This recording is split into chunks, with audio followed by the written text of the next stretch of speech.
আসসালামু আলাইকুম সম্মানিত দর্শক শ্রোতা ভাই ও বন্ধুগণ, আপনারা কি উন্নত মানের ভিয়েতনামি শোল মাছের পোনা চাষ করতে চান?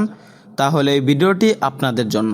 আজকে নিয়ে এলাম 2 ইঞ্চি, 2.5 ইঞ্চি, 3 ইঞ্চি সাইজের ভিয়েতনামি শোল। এরকম ভালো মানের এক সাইজের এক ক্যাটাগরি ভিয়েতনামি শোল মাছের পোনা আমাদের এখানে পেয়ে যাবেন। তো চাষিবারা, আমাদের যে ভিয়েতনাম শোল মাছগুলো রয়েছে এগুলা মাত্র 6 মাসে বাজারে বিক্রি। কেননা আমাদের যে ভিয়েতনাম শোল মাছ এগুলা অল্প দিনে বড় হয়ে যায়। তো চাষিবারা 6 মাসে দেখা যাচ্ছে এই মাছগুলা প্রায় 800 থেকে 900 গ্রাম বা 1 কেজি ওজন আসবে।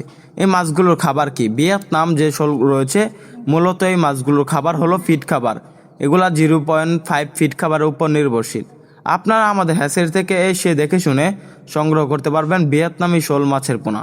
তাছাড়াও আপনারা চাইলে পাইকারি এবং ফ্রি হোম ডেলিভারিতেও ক্রয় করতে পারবেন ভিয়েতনামি শোল। তো চাষিবারা, শোল মাছ শতাংশে কত পিস করে চাষ করা যায়? শোল মাছ দেখা যাচ্ছে ভিয়েতনামি যে শোল মাছগুলো রয়েছে এগুলা প্রতি শতাংশে চাষ করতে পারবেন 200 পিস। তো চাষিবারা, এগুলার বাণিজ্যিক মূল্য এবং বাণিজ্যিক চাহিদা কেমন?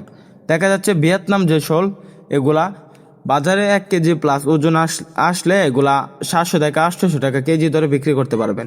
তো চাষিবারা, আপনারা ভিয়েতনাম শোল মাছগুলো আমাদের এখান থেকে ক্রয় করে চাষ করতে পারবেন। ভিয়েতনাম শোল মাছ চাষে সকল আকার তথ্য পরামর্শ জেনে নিতে পারবেন। অবশ্যই ভিয়েতনাম যে শোল মাছগুলো রয়েছে এগুলা এককভাবে চাষ করবেন, তা না হলে অন্য মাছগুলোকে দমন করে ফেলবে। তো চাষিভাইরা, আমাদের এখান থেকে ভিয়েতনাম শোল মাছ চাষের সম্পূর্ণ নিয়ম জেনে নিতে পারবেন এবং স্ক্যান দেওয়া নাম্বার যোগাযোগ করে মাছের পোনাও ক্রয় করতে পারবেন। তো চাষিভাইরা, ভিয়েতনাম মিশ্রভাবে চাষ করে দেখা যাচ্ছে অন্য মাছগুলোকে দমন করে ফেলবে, তাই এককভাবে চাষ করবেন। আর পুকুরের চারপাশে নেট দিয়ে বেড়া দিয়ে দিবেন। আমাদের ভিডিওটি ভালো লাগলে চ্যানেলটি সাবস্ক্রাইব করে রাখবেন। ধন্যবাদ।